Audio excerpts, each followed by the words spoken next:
Welcome to the Givology Impact Series podcast. Givology is a 100% volunteer-run online giving marketplace for education, which connects donors to grassroots projects and student scholarships around the world. Each episode, we share the stories, advice, and inspirations of social entrepreneurs and change makers around the world in education. I am Woohee, your host for today. Today we have invited Joshua Wilson. He is the founder and pedagogical director of Escuela Caracol, a nonprofit private school that provides educational opportunities for students in the Mayan community in Guatemala. Welcome, Josh. Thank you for having me on. Great. So could you tell us a little bit about your school, Escuela Caracol, and what it does? Sure.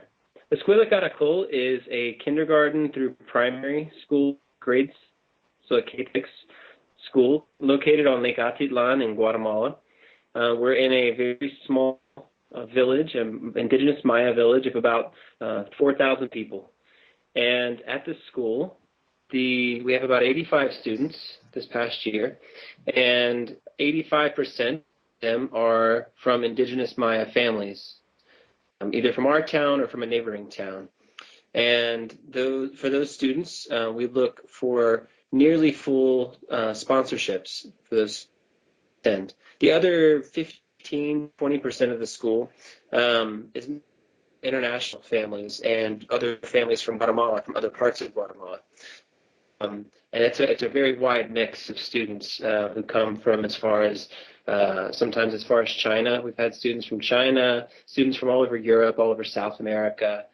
We have a Slovenian student right now, a Dutch student. So it's always a mixture of languages and cultures that really make intercultural we're working with fascinating and interesting on a daily basis. Great. How did Escuela Caracol get started? So my wife and I and a local man here from San Marcos, the three of us basically founded this school in 2007. And it started as a homeschool group that we were doing, my wife and I were doing with our daughter who's 4 at the time. And it grew from being a small homeschooling group of mostly non-Indigenous. During the course of those early days, local kids started to come by, local Indigenous kids. And by the end of the year, their parents were saying, we really want papers for our kids. And so we thought maybe the Ministry of Education does something with homeschooling. And they didn't really at the time. And so we found ourselves basically founding a school before we knew it.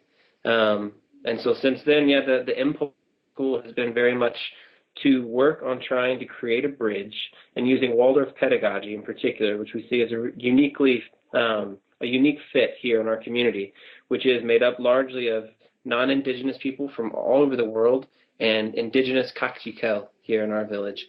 And so a big part of the school's impulse is to work with both sides of that. It's more than culture, really. It goes deeper. It's consciousness in a way. Local people and Westerners, or people from the other parts of the modern world, have a really different way of seeing the world. And we think that these two perspectives have a lot to enrich each other, and they need each other in this moment. So that's a big part of what we're doing. It's more than just educating kids. It's really trying to work with these two components of our community that have very different socioeconomic backgrounds and everything, and different language, and try and bring them closer together to learn from each other. How do you bridge these two different cultures that you mentioned, the non-Indigenous and the Indigenous, in the classroom? Do you face any challenges? And since you have a larger population of students who are from Indigenous population, how do you sort of go about making sure that their Indigenous cultures are respected in your classrooms? So one of our founding impulses really is to the local children who come, to really connect with them in the sense that they understand, feel that they already know a lot. They aren't just coming to school to learn new things that we have to teach them. It's not just about providing content, and it's also about helping them to see that they already carry a wealth of knowledge and experience. And so it's about trying to empower them in the classroom in that way. I would say that not just because of the higher percentage of Maya students, but also because of where the school is coming from with its mission, we do give a sort of precedence in a way to, or we strive to, toward Maya culture and really honoring it. So on a daily basis, each class in grades is working with the Maya calendar. So all the kids become familiar with it, which is a deep part of the culture. And since the beginning, all of the students are studying Kakchikau, so for the international families, this is a very different language for them to experience and to learn.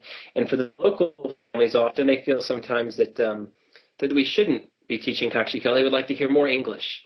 And we do teach English as well. Spanish is the main language of the school. And then we teach additionally in separate classes English and Kakchikau. But this challenges we face with local culture is that it's largely an illiterate culture, which we see it is in many ways in this modern world now becoming a sort of deficit for them. But at the same time, there's a richness that's present in the oral aspect of this culture that we really strive for. So, for example, the families may say, well, we don't need to learn more Kakchikau, we speak that at home. But they don't typically sing songs in Kakchikau. They sing songs at church in Spanish. So at home, there's not a tradition really of mothers singing lullabies to their kids, for example, in Kakchikau. They don't write poetry in Kakchikau, even any kind of, at least not now.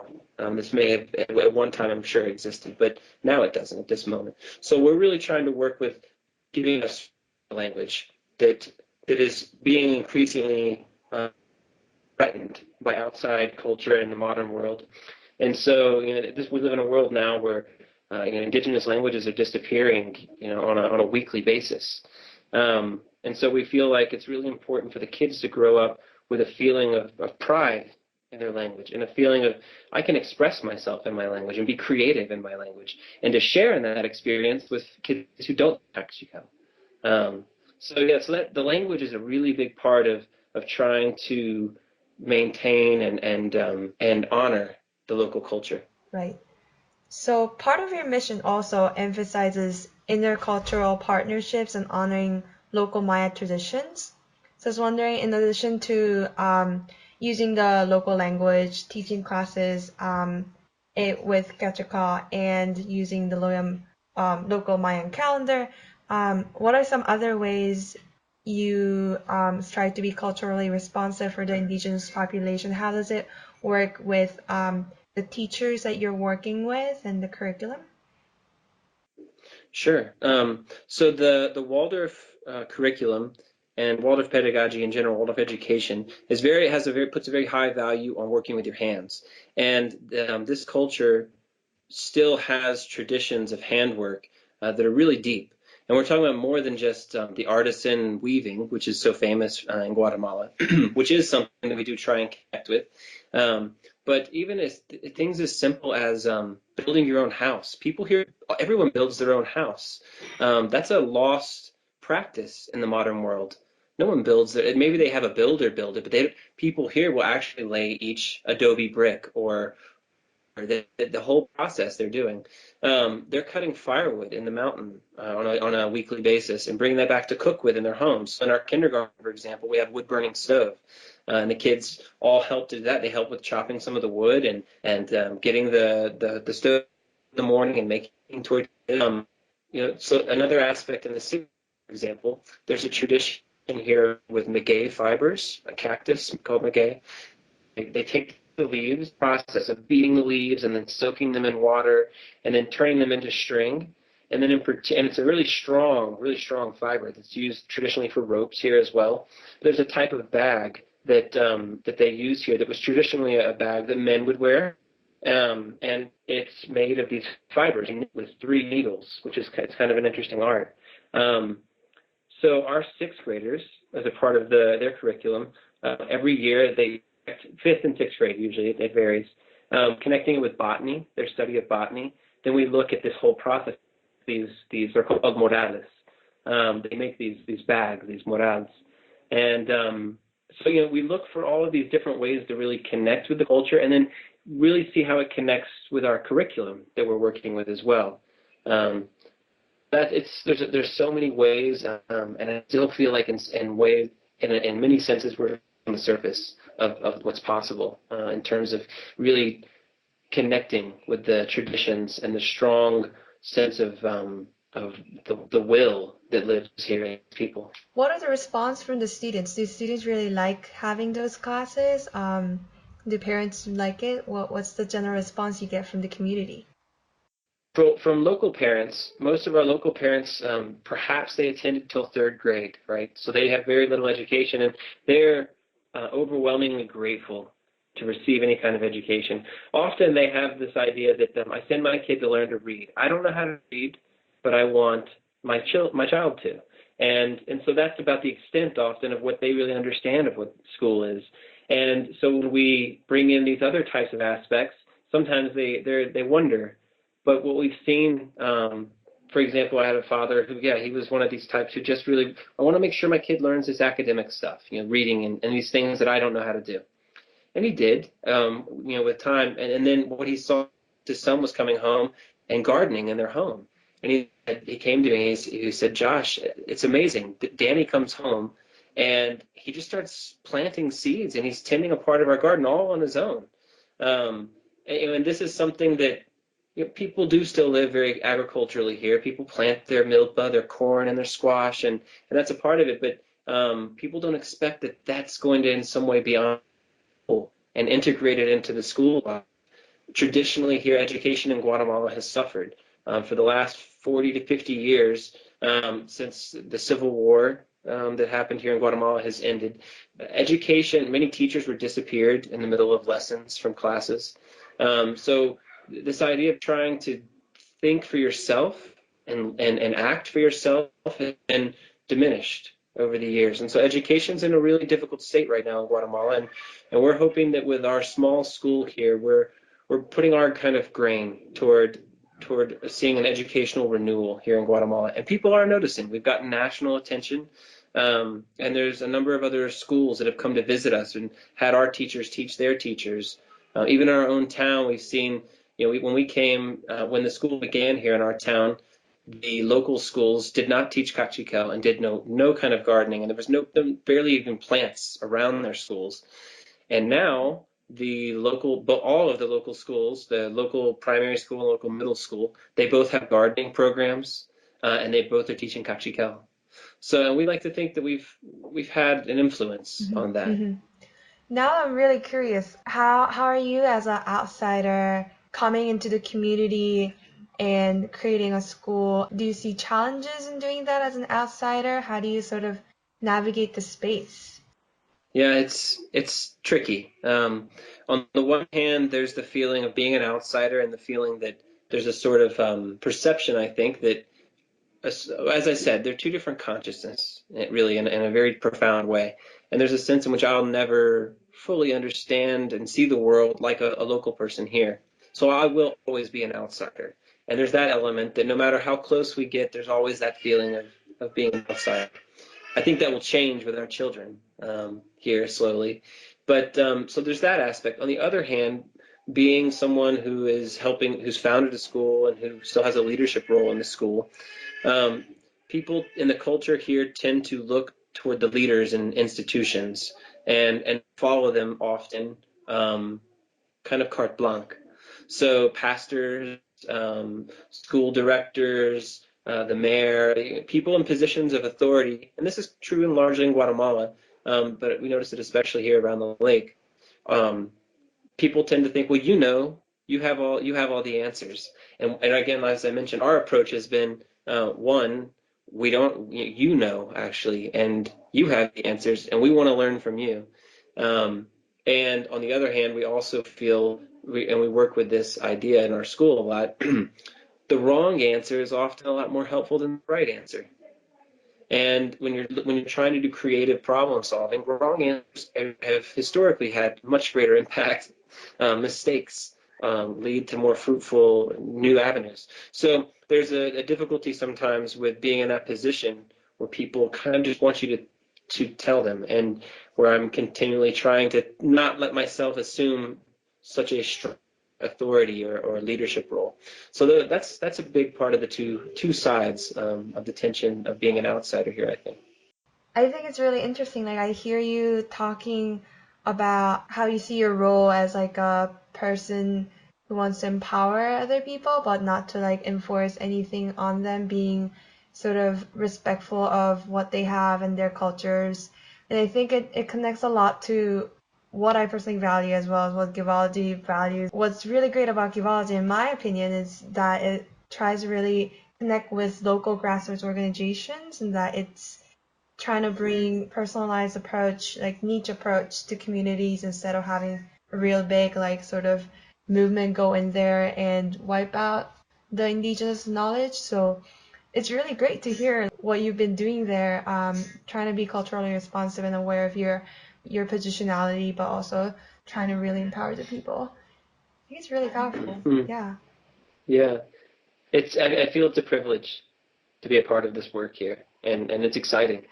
Sometimes it's scary as well because it's kind of like in a way like chemistry, where you put things together and you don't always know how they're going to react, and we see that with the children, and we see sometimes language blending and things like that you're not always comfortable with, but there's this life pulse at the school amongst the children, and an energy that comes from that kind of interacting that in the end is overwhelmingly. I mean, we've seen so many lives touched and transformed.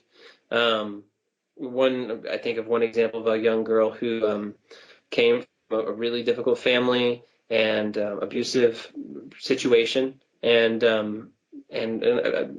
living very day to day. And when she came to our school, she had a really hard time talking.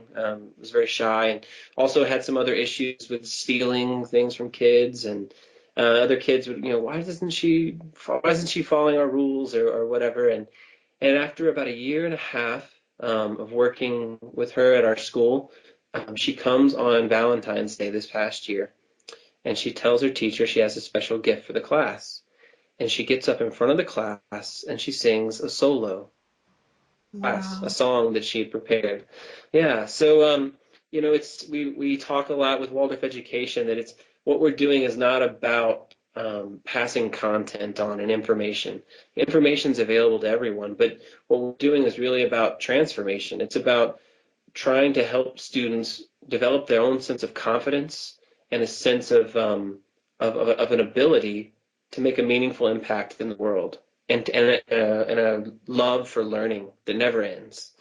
So Givology is featuring your school lunch program for our fully funded in 2015 campaign. We're really excited about the program and what it can do for your students. Maybe you can take a minute to tell us a little bit about the program, what kind of impact it creates. Okay. So since we started the school, one of the experiences we had early in the school was at first we had the first half of a year, I should say, that the school opened. We had students bringing their own lunch, and we quickly started to see that this was lunchtime in schools around the world can be a stressful time for kids when they go into a big cafeteria. They don't know where to sit, and did they have money for lunch today, or is their lunch what they brought good enough? And so that's a universal kind of experience, I think, in schools often. And so what we started to see was kids would come from wealthy homes, perhaps, and would bring a nice meal, grains and perhaps chicken and a whole plate. And another kid would come with a mango. And this was really hard. And so very early on, we decided we need to provide the food for the kids as a sort of way that there's a difference already between these kids and in this community, that we want to try and mitigate that, which is already hard. And developed a food program, works with local traditional foods as well as working with other recipes from around the world. And it's a nutritious, really nice lunch. And what's also the other aspect of the program that's been so special is teachers who've come to visit, mentor teachers, and people who come and see what happens at lunch are always so impressed. What you see is that each class starts to move and work together like a family that's putting a meal. Um, Sometimes they've helped in the preparation of the food. In the kindergarten, they are always helping to prepare their food each day. And the grades they're so busy that there's not as much time. They do help with the actual preparation. But otherwise, you have a group of kids running to the kitchen to bring the food back to the classroom. Other kids are putting the desks together to make a big long table. Others are setting the table. Others are readying the classroom in other ways. And then before every meal, there's a moment of giving thanks for the food, and the kids eat together and share this meal. And it's there's something so sacred about sharing with another person. And so it's a really it's a time we really try to honor together as a class, as individuals coming together. And then after the same kind of teamwork happening to clean up. Everyone wash our own plates. And so some kids are working on that and also washing the other pots and pans, and others are putting the tables back into place. And so it's a really meaningful time for building community, and in a way that I think is unique. You don't often see this kind of a program, I think, at schools in general. It's so often it's bring your own food or buy something cafeteria, whereas here we're all sharing a meal like a family, and it really helps to bring the kids together. And a lot, as I mentioned, 85% of our kids are coming to us on sponsorship from local Maya families, and we live in a region, one of the most malnourished regions in Guatemala, and so many of these kids are counting on this food. They may in the morning eat perhaps a piece of bread, perhaps, or maybe just a cup of powdered milk, or sometimes nothing. And so they've come to really count on this food. And we've seen there's a nutritional center in our town that has some of their cooks have their kids in our school. And the people working at that center have noticed that our students actually are healthier. So it's really, the food's making a huge impact. I mean, if students are hungry, can't learn either. So it's so important to the children, to the families, and to the work we're doing at the school. Yeah, thank you so much for participating on Givology's Impact Series podcast today. Thank you for listening to Givology Impact Series podcast. Please stay in tune for upcoming podcasts. Our podcast is available online on YouTube, Pocket Cast, and SoundCloud. Thank you so much for joining us today.